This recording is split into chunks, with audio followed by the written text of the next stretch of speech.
Hello student, my self Shailesh Kumar Maurya और आज हम अपने एम एस चौहान के क्वेश्चन आंसर की सीरीज़ को फर्दर कंटिन्यू करते हैं। आज हम करेंगे आपके अल्काइल हैलाइड्स के एलिमिनेशन वाले चैप्टर का क्वेश्चन 31। क्वेश्चन 31 में आप जैसा कि देख सकते हो हमको कुछ इस टाइप का कंपाउंड दे रखा है CH3C। यहाँ पे क्या है, इस कार्बन पे 2 ब्रोमीन अटैच है, फिर अगले नेक्स्ट कार्बन पे भी क्या है, इस तरह से 2 ब्रोमीन अटैच है और यहाँ पे क्या है CH3। हमें कहता है इस कंपाउंड गिवन कंपाउंड को हम x मोल्स ऑफ NaNH2 के साथ में ट्रीट करते हैं, फिर y मोल्स ऑफ CH3I के साथ में ट्रीट करते हैं, तो फाइनल कंपाउंड बनता है। आपको x प्लस y की वैल्यू बतानी है, ठीक है। ज़रा ध्यान से देखिए, मैं आपसे कहता हूँ अगर आप इसमें 2 मोल्स ऑफ NaNH2 के साथ में ट्रीट करेंगे, जैसे NaNH2 एक बेस है, बेस का काम क्या है, HBr निकाल देना, यहाँ से HBr का एलिमिनेशन हो जाएगा। तो अगर आप 2 मोल्स ऑफ NaNH2 यूज़ करेंगे तो -2 मोल्स ऑफ HBr क्या होगा, निकल जाएगा, ठीक है। अगर आप सिमिलरली फिर से एक बार और 2 मोल्स ऑफ NaNH2 यूज़ करेंगे तो बताइए फिर से क्या होगा, फिर से 2 मोल्स ऑफ HBr आपका क्या होगा, निकल जाएगा। यानी HBr फिर इधर से भी HBr, H और Br, तो आपको दिखना चाहिए यहाँ से total 4 moles of cumulative 4 moles of HBr क्या होगा, निकल जाएगा। अगर आप 4 मोल्स ऑफ NaNH2 के साथ में रिएक्शन करते हैं तो रिएक्शन करने के बाद जो कंपाउंड बनेगा वो जाएगा CHC, फिर ये कार्बन ट्रिपल बॉन्ड CH। ये चीज़ हमको दिखनी चाहिए, ठीक है। इस तरह का कंपाउंड बन गया।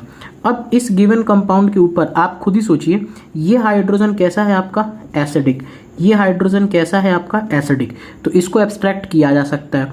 तो हमने क्या किया, फर्दर इसको 2 मोल्स ऑफ NaNH2 के साथ में रिएक्शन करा दिया। तो अब आपको दिखना चाहिए, आपको इस तरह से एक कंपाउंड यहाँ पे मिल जाएगा, ठीक है। ये कंपाउंड आपको इस तरह से मिल गया।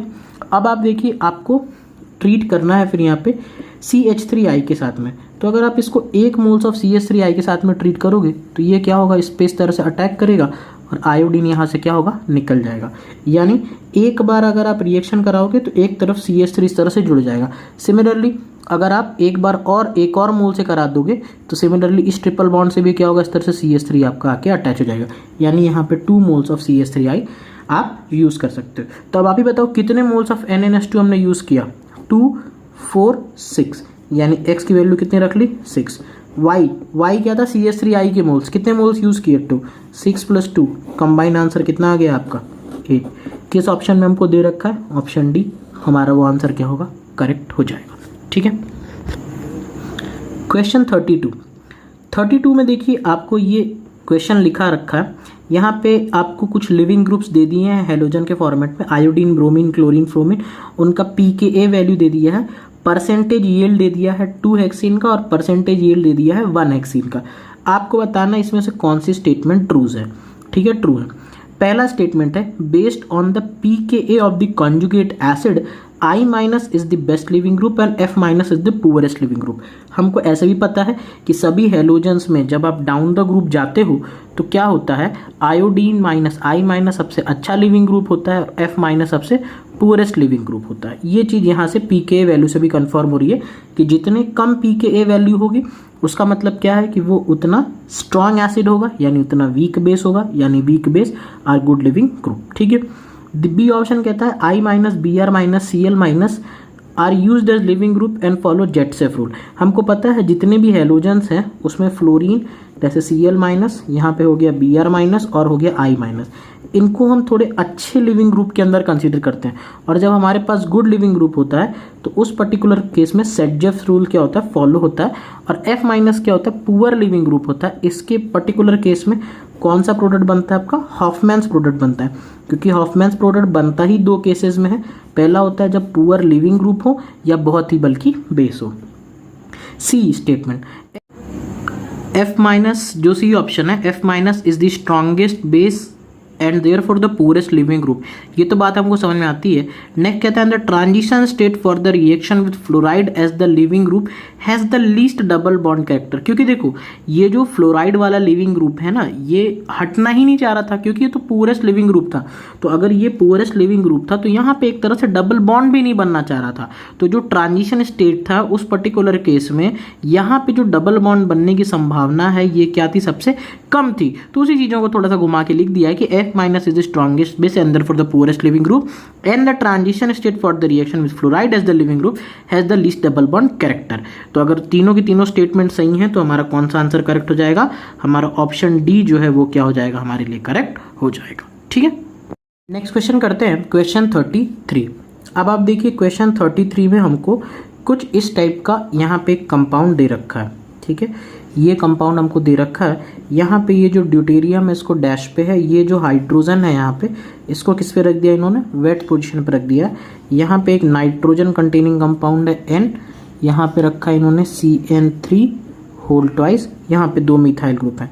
हमको जो फर्स्ट रिएक्शन करानी है आपकी उसमें हमको क्या लिखा हुआ है, CH3I लिखा हुआ है। ठीक है, सेकेंड स्टेप में क्या लिखा हुआ है, Ag2O लिखा हुआ है। थर्ड स्टेप में हीटिंग किया गया। तो आपको मैंने कई बार बताया ये किसके तरफ इंडिकेट कर रहा है, ये आपको समझ में आना चाहिए, हॉफमैन एग्जॉस्टिव मिथाइलेशन। ठीक है, हॉफमैन्स एग्जॉस्टिव मिथाइलेशन है। तो होता क्या है, पहले स्टेप में क्या होगा, ये जो N है ना ये इस CH3 के ऊपर अटैक करेगा और यहाँ से आयोडीन लीव कर जाएगा। तो ये जो गिवन कंपाउंड है, ये मैं पूरा स्ट्रक्चर नहीं बना रहा हूँ, ये केवल नाइट्रोजन वाले पार्ट का बना रहा हूँ। ये क्या हो जाएगा आपका क्वाटरनरी अमीन्स के अंदर क्या हो जाएगा, इस तरह से कन्वर्ट हो जाएगा। ठीक है, CN3 यहाँ पे होल ट्वाइस, इसके ऊपर आ जाएगा प्लस चार्ज और ये इस तरह से कनेक्टेड है। ठीक, इस तरह से कनेक्टेड है। यहाँ पे ये है हाइड्रोजन और ये है ड्यूटेरियम। तो अब ये हो चुका है क्वाटरनरी अमोनियम कंपाउंड के अंदर। तो अब यहाँ पे होगा हॉफमैन एलिमिनेशन। हॉफमैन एलिमिनेशन कैसे होगा, ये जो ड्यूटेरियम है ना, ये ड्यूटेरियम इसके एंटी में है, इस तरह से ये दोनों कंपाउंड क्या करेंगे, इस तरह से लीव कर जाएंगे। और अगर ये दोनों कंपाउंड इस तरह से लीव कर जाएंगे तो मैं इधर बना देता हूँ, जो रिजल्टिंग स्ट्रक्चर बनेगा वो आप खुद ही सोचिए कैसा बन जाएगा। इस तरह से है, यहाँ पे एक डबल बॉन्ड आ जाएगा, यहाँ पे 2 CH3 पहले से मौजूद थे और इस पोजीशन पे क्या बचेगा अगर ड्यूटेरियम हट जाएगा, क्योंकि इसके एंटी पोजीशन पे क्या प्रेजेंट है, यही तो ड्यूटेरियम में तो प्रेजेंट है। तो ये दोनों लीव कर जाएंगे, यहाँ पे H बच जाएगा। ठीक है, तो ये आपका करेक्ट आंसर होना चाहिए ऑप्शन ए का। ठीक है, और यहाँ पे तो हाइड्रोजन है। ठीक है, तो इस हिसाब से अगर आप देखोगे तो ऑप्शन ए या सी में से ही कुछ हो सकता है। बी और डी तो ऐसे ही हमारे एलिमिनेट हो जाते हैं, क्योंकि बी और डी में यहाँ पे तो ड्यूटेरियम बना रखा है। ठीक है, अब देखते हैं इसी में जो सेकंड वाला पार्ट है, सेकंड वाले पार्ट में भी जितनी काम की चीज़ें हैं उसी को यहाँ पे हम ड्रॉ करते हैं केवल। देखिए यहाँ पे हमको कुछ इस टाइप से दे रखा है, यहाँ पे ये नाइट्रोजन था जिससे कनेक्टेड था ये CN3 होल ट्वाइस, यहाँ पे फिर से है इस तरह से हाइड्रोजन और यहाँ पे इस तरह से प्रेजेंट है ड्यूटेरियम। आपने किसके साथ में रिएक्शन करा रहे हैं, इसकी H2O2 के साथ में। तो H2O2 क्या करेगा ना, यहाँ पे 3 डिग्री अमीन ऑक्साइड का फॉर्मेशन करेगा। 3 डिग्री अमीन ऑक्साइड का, 3 डिग्री अमीन ऑक्साइड का मतलब क्या होता है, जैसे ये है ना नाइट्रोजन, तो इसके ऊपर इस तरह से ऑक्सीजन, यहाँ पे लग जाएगा इस तरह से CN3 होल ट्वाइस, इसके ऊपर आ जाएगा प्लस, यहाँ पे आ जाएगा इस तरह से हाइड्रोजन और ये हो जाएगा ड्यूटेरियम। यानी जब भी आप किसी 3 डिग्री अमीन को H2O2 के साथ में ट्रीट करते हो तो ये किसका फॉर्मेशन करता है, 3 डिग्री अमीन ऑक्साइड का फॉर्मेशन यहाँ पे हो जाएगा। ठीक है, अब आप खुद ही बताइए, जब आपका 3 डिग्री अमीन ऑक्साइड हो जा रहा है और यहाँ पे फिर अब आप इसको हीट कर रहे हो, तो यहाँ पे कौन सी रिएक्शन वर्क में आती है, यहाँ पे वर्क में आती है कोप एलिमिनेशन रिएक्शन वर्क में आती है। इसकी मैंने डिटेल वीडियो बना रखी है, आपको डिस्क्रिप्शन में एक लिंक मिल जाएगा, वहाँ से आप क्लिक करके देख सकते हो कि कोप एलिमिनेशन क्या होता है अगर आपको नहीं पता है तो यहाँ पे क्या लगेगा, कोप एलिमिनेशन। कोप एलिमिनेशन कैसा होता है, एक सिन टाइप का एलिमिनेशन होता है। तो ये ग्रुप और हाइड्रोजन ये दोनों सेम डायरेक्शन में, तो ये और ये क्या होंगे, निकल जाएंगे और क्या बन जाएगा, एक डबल बॉन्ड का फॉर्मेशन बन जाएगा। तो सारी चीज़ें यही रहेंगी, यहाँ डबल बॉन्ड रहेगा लेकिन यहाँ पे क्या बच जाएगा आपका, ड्यूटेरियम बच जाएगा और यहाँ पे क्या प्रेजेंट है, हाइड्रोजन प्रेजेंट है। इस टाइप से होगा। तो ऐसा अब आप देख लीजिए हमको किस ऑप्शन में दे रखा है, ऑप्शन ए में हमको ऐसा क्या कर रखा है, इन्होंने बना रखा है, क्योंकि ए और सी ही बचा था। तो हमारा करेक्ट आंसर क्या हो जाएगा, ऑप्शन ए जो है वो हमारा क्या हो जाएगा, करेक्ट हो जाएगा। ठीक है, नेक्स्ट क्वेश्चन करते हैं, क्वेश्चन 34। अब देखिए क्वेश्चन 34 में यहाँ पे हमको एक इस तरह से 7 मेंबर्ड स्ट्रक्चर इन्होंने बना के दे रखा है क्वेश्चन में। ठीक है, इस तरह से क्या है, ये मान लीजिए एक 7 मेंबर्ड स्ट्रक्चर है और यहाँ पे क्या कर दिया, थोड़ा सा डराने के लिए अपने को एक ब्रिज टाइप का कंपाउंड दे दिया, जबकि इस ऐसा कुछ भी नहीं है कि जो इस क्वेश्चन में हम नहीं कर सकते। पहले किसके साथ में हम रिएक्शन करा रहे हैं, कंसंट्रेटेड H2SO4 के साथ में रिएक्शन करा रहे हैं। तो कंसंट्रेटेड H2SO4 के साथ में रिएक्शन कराएंगे तो इसका मतलब क्या है, सिंपली यहाँ पे H+ है तो ये ऑक्सीजन क्या करेगा, इसको इलेक्ट्रॉन देगा और इलेक्ट्रॉन देने के बाद क्या होगा, यहाँ पे एक एलिमिनेशन रिएक्शन हो जाएगी। ठीक है, तो एक एलिमिनेशन रिएक्शन हो जाएगी जिससे क्या हो जाएगा आपका सिंपली वाटर मॉलिक्यूल का क्या होगा यहाँ पे लॉस हो जाएगा। ठीक है, तो मान लीजिए मैंने इधर से H और ये OH निकाल दिया, इस तरह से वाटर मॉलिक्यूल का यहाँ पे लॉस हो गया। और फिर क्या हो गया, मैंने इस वाले ब्रिज वाले कंपाउंड पे तो कोई भी असर इस तरह से नहीं पड़ा। अब देखिए यहाँ पे अब हम क्या करने जा रहे हैं, पहले स्टेप में क्या करने जा रहे हैं, हम लिख रहे हैं यहाँ पे फिर से देखिए MEI लिखे, सेकेंड में क्या लिख रहे हैं AgOH लिख रहे हैं, थर्ड स्टेप में क्या कर रहे हैं, फिर से उसको हीट कर रहे हैं। आपको पता है ये सारी चीज़ें किसके तरफ इशारा कर रही हैं, ये इशारा कर रही है, फिर से आपको समझ में आना चाहिए हॉफमैन एग्जॉस्टिव मिथाइलेशन की तरफ। तो होगा क्या कि फर्स्ट स्टेप में ये जो नाइट्रोजन है ये इसके ऊपर इस तरह से अटैक करेगा, यहाँ से आयोडीन लीव कर जाएगा, तो ये कैसा अमीन बन जाएगा, एक 3 डिग्री अमीन बन जाएगा। और अगर 3 डिग्री अमीन बन चुका है तो एक एलिमिनेशन रिएक्शन होगी, और वो एलिमिनेशन रिएक्शन कैसी होगी, हॉफमैन्स एलिमिनेशन हो जाएगी।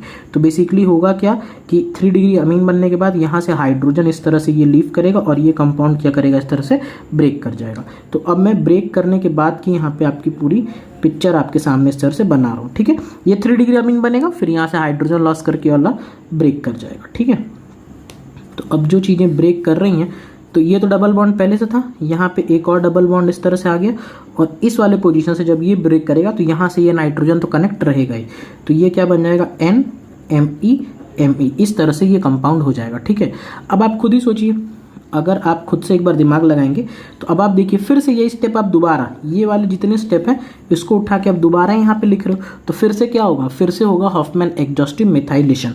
तो अब आप किधर से भी कर दो, अब नेक्स्ट स्टेप में क्या होगा, जब ये सारे स्टेप करोगे तो फिर से एक तरफ का H इस तरह से लूज कर जाएगा और यहाँ से कंपाउंड क्या होगा, इस तरह से ये निकल जाएगा गुरु। तो अब सिंपली कुछ नहीं बचा, यहाँ पे एक 7 मेंबर्ड रिंग बन गई जिसमें 3 ट्रिपल बॉन्ड इस तरह से हमारे पास अरेंज होके आ जाएंगे। ठीक है, ये हमारा पूरा प्रोसेस यहाँ पे आपको देखने को मिल जाएगा। ऐसा हमको किस ऑप्शन में बना के दे रखा है, ऐसा हमको बना के दे रखा है ऑप्शन A में, जो कि क्या हो जाएगा, हमारे लिए करेक्ट हो जाएगा। ठीक है, तो इस तरह के छोटे छोटे क्वेश्चन हैं जो हमसे पूछे गए थे। ठीक है, तो ये थे कुछ क्वेश्चन हमारे MS चौहान के। अगर आपको किसी और क्वेश्चन का वीडियो सोल्यूशन चाहिए तो ऐसे ही हमारे चैनल को आप सब्सक्राइब करते रहे और सपोर्ट करते रहे। Thank you for watching.